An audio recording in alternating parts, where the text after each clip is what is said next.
সুপ্রিয় শিক্ষার্থী, কেমন আছো তোমরা সবাই? গত পর্বে আমরা 28 নম্বর এই যে ব্যয় এই পর্যন্ত তোমাদেরকে বুঝিয়েছিলাম, জানিয়েছিলাম। আজকে আমরা শুরু করব 28 নম্বর পৃষ্ঠার। এখানে বলা হয়েছে লেনদেনে দুতরফা দাখিলা পদ্ধতির প্রভাব উদাহরণের সাহায্যে বর্ণনা করা হলো। তার মানে দুতরফা দাখিলা পদ্ধতির যে লেনদেন যেগুলো হয় সেগুলো দুই তরফা দাখিলা অর্থাৎ দুইটা পক্ষে কিভাবে প্রভাব ফেলে সেটা তোমাকে এখন দেখানো হবে। তো খেয়াল করো, ফার্স্টে আমার এখানে বেশ কিছু লেনদেন দেওয়া রয়েছে এবং এগুলোর বিস্তারিত কারণ সহ আমাদের এখানে বলা হয়েছে। তো চলো আমরা তাহলে একটা একটা করে শুরু করি। দেখো, বলা হয়েছে জনাব হাসান নগদ 50,000 টাকা মূলধন স্বরূপ এনে ব্যবসায় শুরু করলেন। ব্যবসায় যেহেতু মূলধন নিয়ে শুরু করছে, ব্যবসায় আসছে কি নগদ টাকা, তাহলে নগদ হিসাব আমার ডেবিট হবে, মূলধন হিসাব আমার ক্রেডিট হবে।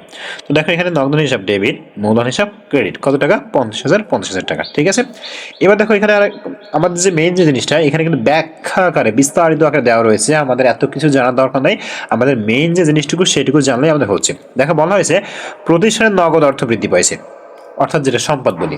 ঠিক আছে, প্রতিষ্ঠানের নগদ অর্থ মানে সম্পদ বৃদ্ধি পাইছে। এরপরে অন্যদিকে মালিকানা সত্ত্ব বৃদ্ধি পাইছে। কি বৃদ্ধি পাইছে? মালিকানা সত্ত্ব।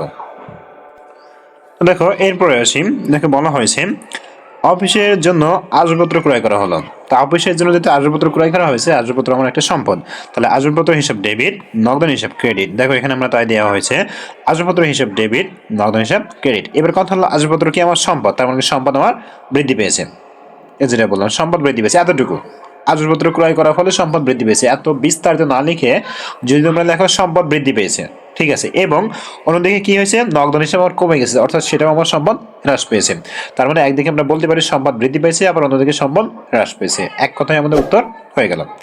এরপরে আসি 3 নম্বর।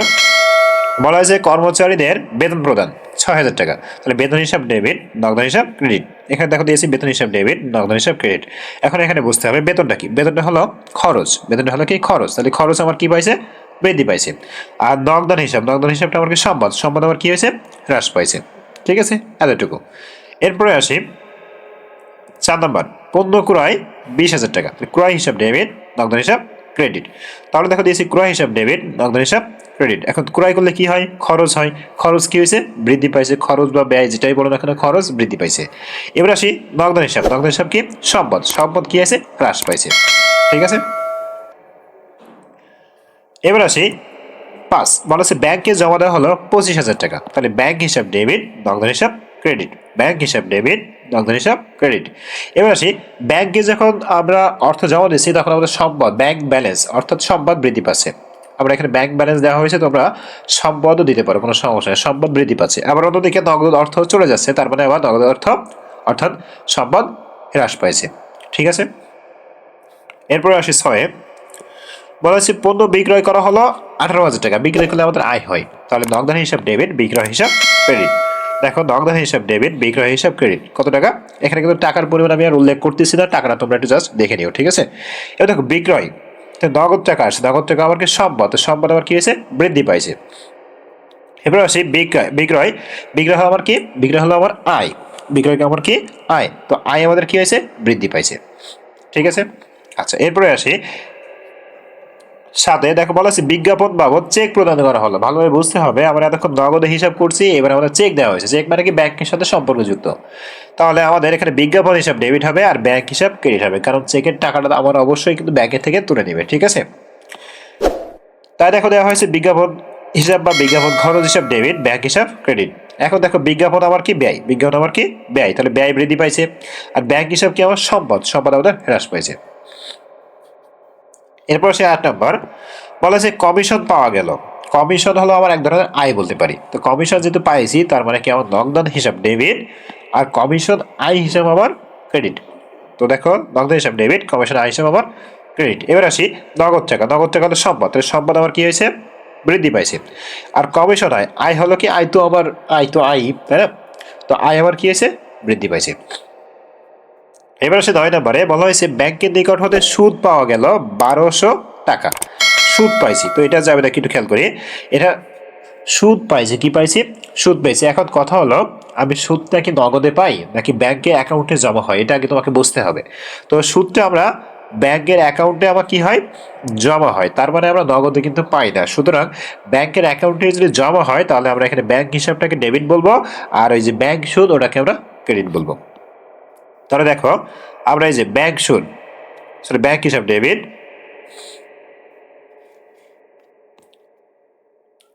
ব্যাংক হিসাব ডেবিট আর ব্যাংক সুদ হিসাব ক্রেডিট। সবসময় মনে রাখবা ব্যাংক সুদ সর্বদাই ক্রেডিট হবে, ঠিক আছে? কিছু কিছু ক্ষেত্রে বাদে যেখানে একটু কাজ আছে।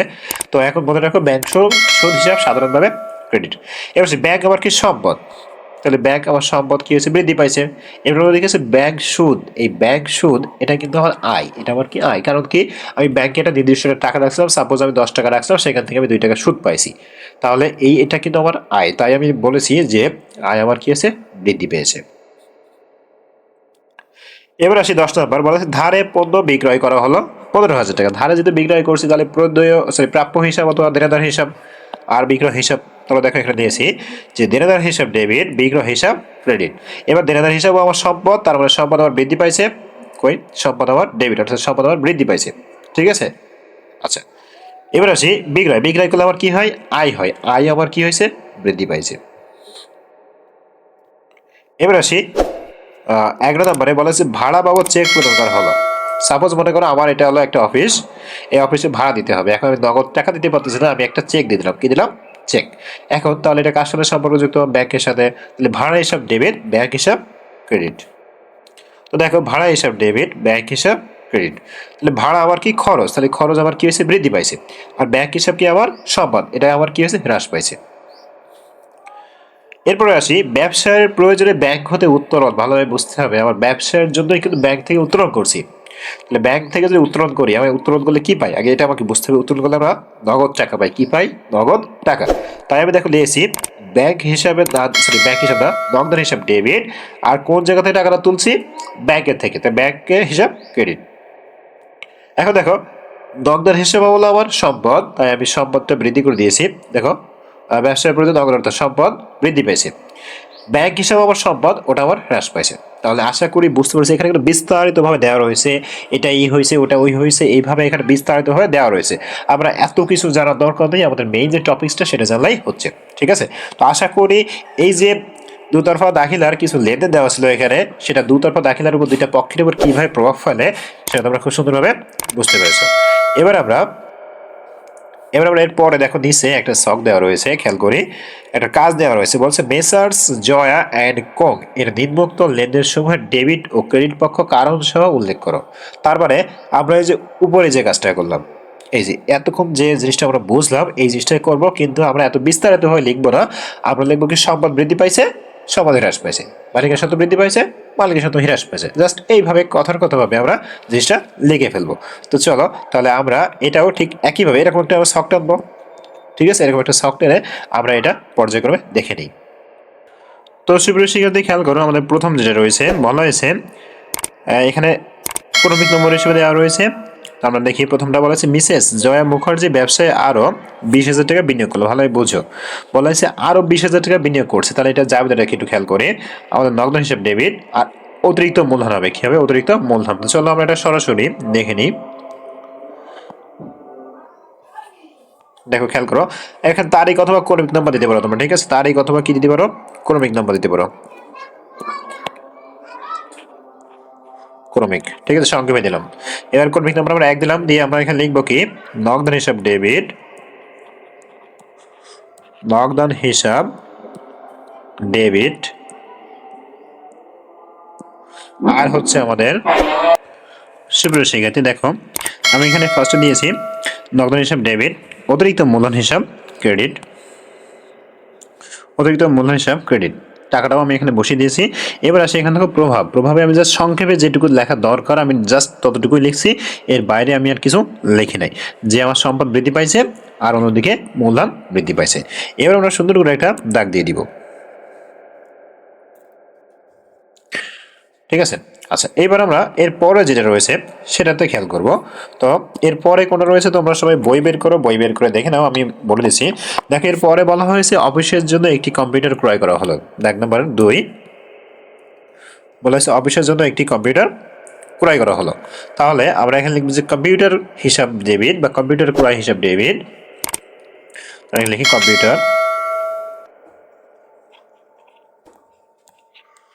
কম্পিউটার হিসাব, ঠিক ঠিক আছে, তোমরা চাইলে কিন্তু কম্পিউটার ক্রয় দিতে পারো, ক্রয় হিসাব দিয়ে ব্র্যাকেটে কম্পিউটার লিখতে পারো, সেটা তোমরা করতে পারো। ঠিক আছে, এবার আসি নগদান হিসাব।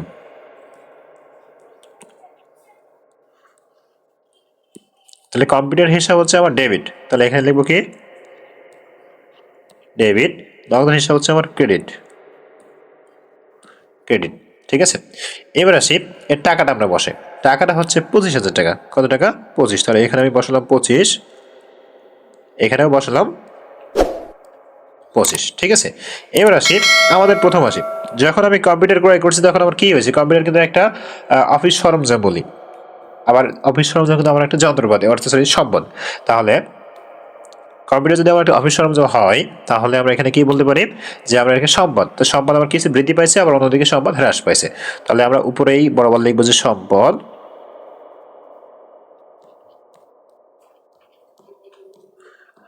বৃদ্ধি পেয়েছে। ঠিক একইভাবে নিচে লিখব সম্পদ হ্রাস পেয়েছে, হ্রাস পেয়েছে। ঠিক আছে, দেখো আমাদের কিন্তু এটাও খুব সুন্দরভাবে এন্ট্রি করা হয়ে গেল।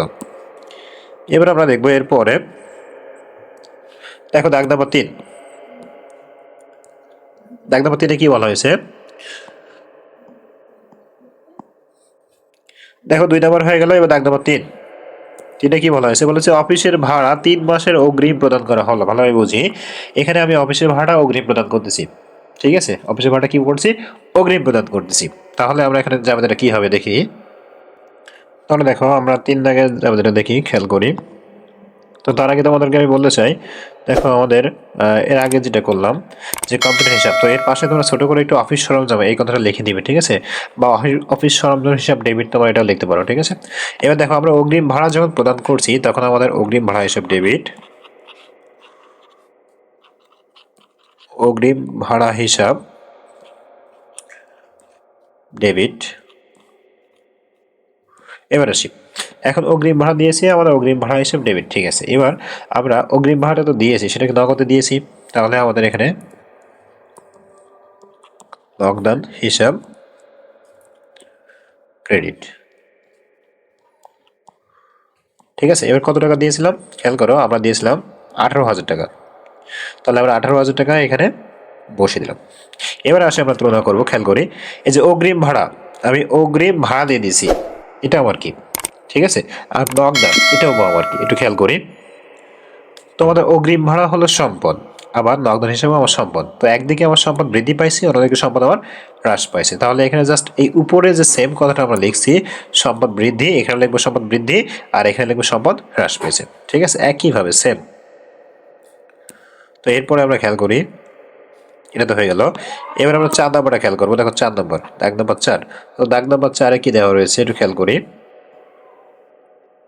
দেখো দাগ নম্বর 4-এ বলা হয়েছে রমজানের নিকট বিক্রয় করা হলো, যদি কারো নাম উল্লেখ করা থাকে তাহলে মনে করবা সেটা হচ্ছে আমাদের বাকিতে। তাহলে রমজানের নিকট যেহেতু বিক্রি করছি সেটা আমাকে বাকিতে, তাহলে বিক্রি করলে আমার কি হয়, আয় হয়। আয়ের বিপরীতে আমাদের আয়ের সাথে সম্পর্কিত হচ্ছে দেনাদারে, কিসের সম্পর্ক, দেনাদার। তাহলে দেনাদার হিসাব ডেবিট, বিক্রয় হিসাব ক্রেডিট। তাহলে লিখে ফেলি সুন্দর করে, দেনাদার হিসাব ডেবিট, দেনাদার হিসাব ডেবিট। এরপর আসি বিক্রয় হিসাব ক্রেডিট, বিক্রয় হিসাব, বিক্রয় হিসাব ক্রেডিট। ঠিক আছে, এবার দেখো আমাকে এখানে একটু কথা বলা হয়েছে, দেনাদার তো লিখলাম, ঠিক আছে, তো দেনাদারের পাশে তোমরা ছোট্ট করে একটা কাজ করবা, ওই যে নামটা লেখা ছিল সেই নামটা জাস্ট আমরা একটু লিখে দিব। ঠিক আছে, তাহলে কোনো প্রকার আর ভুল হওয়ার সম্ভাবনা থাকবে না। তাহলে এটা ক্রেডিট করে দিলাম। এখন কত টাকা, 25,000 টাকা। তাহলে এখানে লিখবো 25,000 টাকা। ঠিক আছে, এই যে আমরা লিখে ফেললাম। এবার আসি প্রথম দেনাদারটা কি, দেনাদার হচ্ছে আমার সম্পদ, সম্পদ আমার বৃদ্ধি পাইছে। বিক্রয় কি, বিক্রয় হচ্ছে আমার আয়, আয় আমার বৃদ্ধি পাইছে। তাহলে এখানে লিখবো সম্পদ, সম্পদ বৃদ্ধি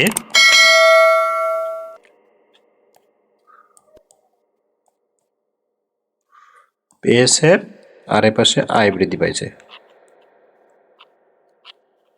আয় বৃদ্ধি পেয়েছে। ঠিক আছে। আচ্ছা, তাহলে এটাও আমরা একইভাবে দাগ দিয়ে ক্লোজ করে দিব।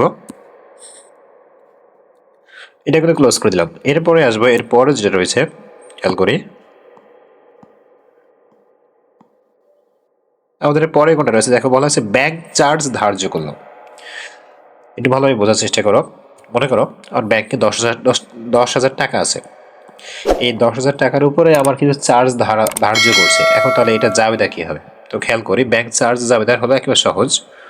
তো দেখো আমরা তাহলে এটার ব্যাংক চার্জ করা হলো কত টাকা? 1500 টাকা। চলো এটার জাবেদাটা আমরা দেখে ফেলি সুন্দর করে। দেখো পরবর্তী দেখ, ব্যাংক চার্জ করা হলো মানে কি, আমি তোমাকে যেটা একটু বললাম যে আমার ব্যাংকে 10,000 টাকা ছিল, সেখান থেকে আমার 10 টাকা বা 20 টাকা চার্জ করছে, কেটে নিছে। ঠিক আছে। তো এই ক্ষেত্রে আমরা কিন্তু নগদে কাটা হয় না, ওই ব্যাংকের টাকাই থাকে, সেখান থেকে কেটে নেওয়া হয়। তার মানে আমরা এখানে লিখতে পারি যে ব্যাংক চার্জ হিসাব ডেবিট, ব্যাংক চার্জ হিসাব আমাদের ডেবিট, আর হচ্ছে ব্যাংক হিসাব ক্রেডিট। কারণ কি, আমাদের এখান থেকে ব্যাংক থেকেই কিন্তু আমাদের টাকাটা কেটে দেওয়া হয়। আমাদের কিন্তু কখনো নোটিশ দিয়ে বলে না যে আপনি টাকাটা এসে জমা দিয়ে যান। ঠিক আছে। আমাদের ব্যাংকে টাকা থাকে, সেখান থেকে আমাদের টাকাটা কেটে দেওয়া হয়। এখন কত টাকা? 1500 টাকা। তাহলে এই যে আমি 1500 টাকা দিয়ে দিলাম। সরি, একটা সংখ্যা বেশি হয়ে গেছে, 1500 টাকা। ঠিক আছে, এই যে 1500 টাকা দিলাম। এখন আসি আমরা এখানে, ব্যাংক চার্জটা কি? ব্যাংক চার্জ হচ্ছে খরচ, তার মানে খরচ বৃদ্ধি পাইছে। আর ব্যাংক হিসাব কি? ব্যাংক হিসাব সম্পদ, সম্পদ হ্রাস পাইছে। তাহলে ব্যাংক চার্জ হচ্ছে কি? আমার খরচ বৃদ্ধি। ঠিক আছে। আর সম্পদ হ্রাস। তাহলে আশা করি এটা খুব সুন্দরভাবে তোমরা বুঝতে পেরেছো। ঠিক আছে। তাহলে এটাও আমরা সুন্দরভাবে দাগ দিয়ে দিব, এভাবে দাগ দিয়ে দিলাম। এবার আমরা এর পরে যেটা রয়েছে সেটাতে খেয়াল করি। এর পরে কোনটা রয়েছে? দেখো এর পরে রয়েছে আমাদের 6 নম্বর। বলছে ব্যাংক হতে উত্তোলন করা হলো। ব্যাংক হতে যখন উত্তোলন করব তখন নগদ হিসাব ডেবিট আর আমাদের ব্যাংক হিসাব ক্রেডিট। তো চলো আমরা সেটাও লিখে ফেলি সুন্দর করে। 6 নম্বর যেটা ছিল, ব্যাংক থেকে উত্তোলন করা হয়েছে। তো আমি এখানে দিয়েছি নগদ হিসাব ডেবিট, ব্যাংক হিসাব ক্রেডিট। ঠিক আছে। যেহেতু ব্যাংক থেকে আমরা উত্তোলন করছি, আমার নগদ থেকে উত্তোলন করছি, নগদ হিসাব ডেবিট, আর ব্যাংকে আমার নগদ টাকার পরিমাণ কমে যাচ্ছে, তো ব্যাংক হিসাব ক্রেডিট। এবার দেখো দুইটাই আমার কিন্তু সম্পদ। তাহলে এখানে আমরা লিখবো, একটা হলো সম্পদ বৃদ্ধি পাইছে, সম্পদ বৃদ্ধি পাইছে। তো দেখো আমরা লিখছি যে একটা সম্পদ বৃদ্ধি পাইছে আর একটা সম্পদ হ্রাস পাইছে। এবার আমরা চলে যাব 7 নম্বর যে রয়েছে। দেখো খেয়াল করি, 7 নম্বরটা বলা হয়েছে ধারে পণ্য ক্রয় করা হলো।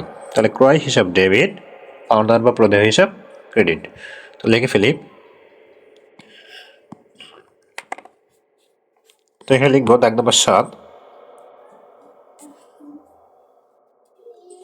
কি বলা হয়েছে? ধারে পণ্য ক্রয় করা হলো। ধারে পণ্য ক্রয় করলে আমার কি হয়? ক্রয় হিসাব আমার ডেবিট হয় আর পাওনাদার হিসাব আমার ক্রেডিট হয়। তাহলে আমরা লিখবো প্রথম ক্রয় হিসাব, আর এখানে লিখবো কি, তোমরা পাওনাদার না লিখে প্রদেয় লিখতে পারো। ঠিক আছে।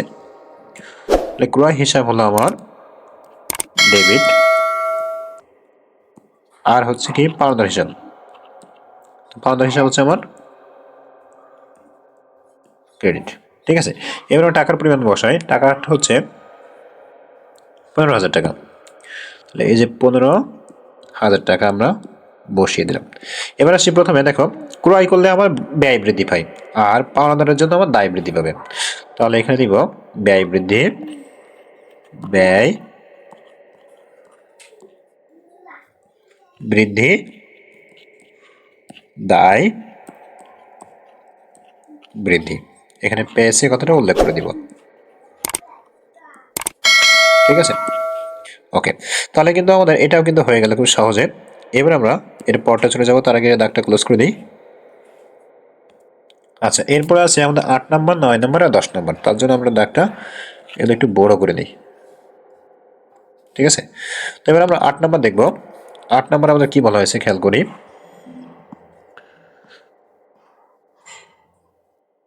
দেখো আমাদের 8 নম্বরে বলা হয়েছে মজুরি প্রদান করা হলো 3,000 টাকা। তাহলে মানে মজুরি হিসাব ডেবিট, নগদ হিসাব ক্রেডিট। তাহলে আমরা লিখি মজুরি হিসাব ডেবিট, মজুরি হিসাব নগদান হিসাব, ঠিক আছে। মজুরি হিসাব আমাদের ডেবিট, নগদান হিসাব আমাদের ক্রেডিট। টাকাটা কত? টাকাটা হচ্ছে 3,000 টাকা। এবার আসি, প্রথমে আসি মজুরি। মজুরি হচ্ছে আমার খরচ, আর নগদ হিসাব আমাকে সম্পদ। তাহলে খরচ বৃদ্ধি পেয়েছে, সম্পদ কমে গেছে।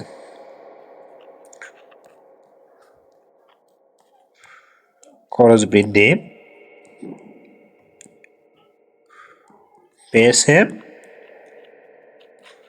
সম্পদ হ্রাস পেয়েছে, ঠিক আছে। তাহলে এটাও কিন্তু আমাদের কমপ্লিট ভাবে হয়ে গেল। এবার আমরা এর পরে যেটা আছে সেটা দেখব, দাগ নাম্বার 9 বা তারিখ নাম্বার 9 যেটাই বলি। এখানে কি বলা হয়েছে খেয়াল করি। দেখো এখানে বলা হয়েছে ক্রয় ফেরত। আমি ক্রয় করছিলাম সেটা আবার ফেরত দিচ্ছি, ঠিক আছে। আমি ক্রয় করছিলাম সেটা কি করছি? ফেরত দিচ্ছি, ভালোই বুঝতে হবে। তো ক্রয় করলে সাধারণত ক্রয় হিসাব ডেবিট হয়, আর ক্রয় ফেরত করলে কি হবে? ক্রয় ফেরত ডেবিট আর ক্রয় হিসাব ক্রেডিট। তার মানে আগে আমরা যে টাকা দিয়ে ক্রয় করছিলাম সেখান থেকে কিছু সমস্যা হয়েছে। মনে করো আমি 10,000 টাকার পণ্য ক্রয় করছি, এখান থেকে হয়তো আমার 1,000 টাকার পণ্য সমস্যা হয়েছে, তাহলে আমি 1,000 টাকার পণ্যটা কি করছি? ফেরত দিয়ে দিয়েছি, যার কারণে আমাদের রেজাল্ট এটা হবে। তাহলে চলো আমরা দেখি। তো খেয়াল করো, দেখো ক্রয় ফেরতে যাওয়াদের আমি দিয়ে দিয়েছি প্রদেয় হিসাব ডেবিট আর ক্রয় ফেরত হিসাব ক্রেডিট। এখন এটা যদি তোমরা বলো কিভাবে স্যার, তো আমি একটু বলি। দেখো আমি আগেও বলছিলাম যে 1,000 টাকার পণ্য তুমি ক্রয় করছো সাপোজ, আর ক্রয় করার পরে তোমার দেখা যাচ্ছে যে 1,000 টাকার পণ্য সমস্যা হয়েছে। এখন তুমি যখন 1,000 টাকার পণ্যটাকে ফেরত দিচ্ছ, তোমার কাছ থেকে কিন্তু 1,000 টাকার পণ্য চলে যাচ্ছে। এখন পরিপ্রেক্ষিতে তুমি কি পাচ্ছ? পরিপ্রেক্ষিতে আমার দায়ের পরিমাণটা কিন্তু কমে যাচ্ছে। কি হচ্ছে? দায়ের পরিমাণটা কমে যাচ্ছে, যার কারণে আমরা এখানে দিয়েছি প্রদেয় হিসাব ডেবিট আর ক্রয় ফেরত হিসাব ক্রেডিট, ঠিক আছে। তাহলে এখন আসি, টাকাটা বসিয়ে দিই। টাকাটা বসিয়ে দিচ্ছি 2,000 টাকা। এবার আসি প্রদেয় হিসাব ডি, প্রদেয় হিসাব দায়। সো দায়টা আবার কি হবে? বৃদ্ধি পাবে। সরি, দায়টা আবার কমে যাবে। আর দায় কমে যাবে, কমে না, সরি হ্রাস পাবে, হ্রাস পাবে, হ্রাস পেয়েছে, ঠিক আছে। এবার আসি ক্রয় ফেরত। ক্রয় ফেরতটা কি? ক্রয় ফেরত হলো খরচ, তাহলে খরচ আমার কি? হ্রাস পেয়েছে, খরচ আমার হ্রাস পেয়েছে, ঠিক আছে। তো আমাদের এটাও কিন্তু হয়ে গেল সুন্দরভাবে। এবার এটা আমরা কি করবো? দাগ দিয়ে শেষ করব। এবার আমরা সর্বশেষ যেটা রয়েছে সেটা আজকে চলে যাব এবং এটার মাধ্যমে আজকে ক্লাসটা শেষ করবো। দেখো বলা হয়েছে মালিক কর্তৃক উত্তোলন করা হলো। খেয়াল করি, মালিক কর্তৃক উত্তোলন করা হলো। তাহলে মালিক উত্তোলন করা হয়েছে, কি উত্তোলন করেছে? টাকা উত্তোলন করছে। দেখো এই যে 10,000 টাকা মালিক কর্তৃক উত্তোলন। তাহলে আমরা এখানে দিব যে উত্তোলন হিসাব ডেবিট, আর আমাদের চলে যাচ্ছে কি? নগদ টাকা, নগদ হিসাব ক্রেডিট। তো চলো লিখে ফেলি।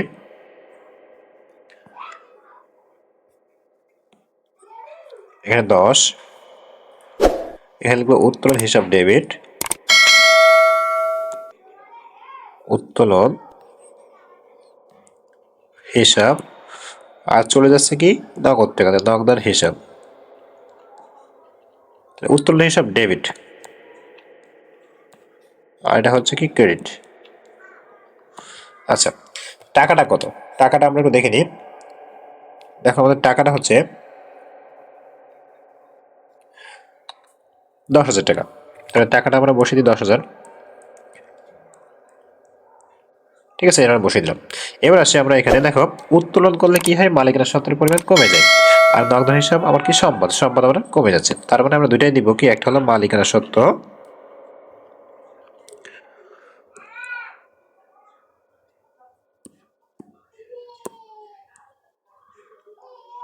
মালিকানা সত্ত্ব হ্রাস, সরি হ্রাস পেয়েছে। আর আরেকটা হলো নগদ, কি? নগদ হলো আমার সম্পদ, সম্পদ হ্রাস পেয়েছে, ঠিক আছে। এটা দেখো আমাদের কিন্তু কাজ কিন্তু হয়ে গেল। আমরা প্রত্যেকটা লেনদেন কিন্তু সুন্দরভাবে আমরা কিন্তু করে ফেলছি। আমরা কিন্তু প্রত্যেকটা লেনদেন সুন্দরভাবে কিন্তু কাজ করে ফেলছি, ঠিক আছে। এখন জাস্ট এটা দাগ টেনে দিব, দাগ টেনে সোজা করে দিব। তাহলে দেখো সুপ্রিয় শিক্ষার্থী, আমাদের যে কাজটা ছিল 29 নম্বর পৃষ্ঠায়, আমরা কিন্তু এই কাজটা খুব সহজে কিন্তু সমাধান করে ফেললাম, ঠিক আছে। একেবারে ইজিলি সমাধান করে ফেললাম। আশা করি এটা খুব সুন্দরভাবে তোমরা বুঝতে পেরেছো এবং ক্লাসটা খুব সুন্দরভাবে এনজয় করছো। ওকে, এরপর দেখো এখানে বিস্তারিত লেখা রয়েছে, তোমরা সুন্দর করে একটু পড়ে ফেলবা। ওকে, সুন্দর করে একটু পড়ে ফেলবা। দেখো আমাদের জাবেদাকে হিসাবের প্রাথমিক বই বলা হয়, খতিয়ানকে পাকা বই বলা হয়, এগুলো একটু সুন্দর করে পড়ে ফেলবা। এখানে হিসাব চক্র দেওয়া রয়েছে, হিসাব চক্র 10টি সেটা দেওয়া রয়েছে, ধাপ 10টি সেটা সুন্দরভাবে দেওয়া রয়েছে, সুন্দরভাবে এটা একটু পড়ে ফেলবা। ঠিক আছে, তো আজকের ক্লাসটা আপনাদের 31 নম্বর পৃষ্ঠা বললো। সবাই ভালো থাকো, সুস্থ থাকো এবং আমাদের চ্যানেলে সঙ্গেই থাকো। ধন্যবাদ।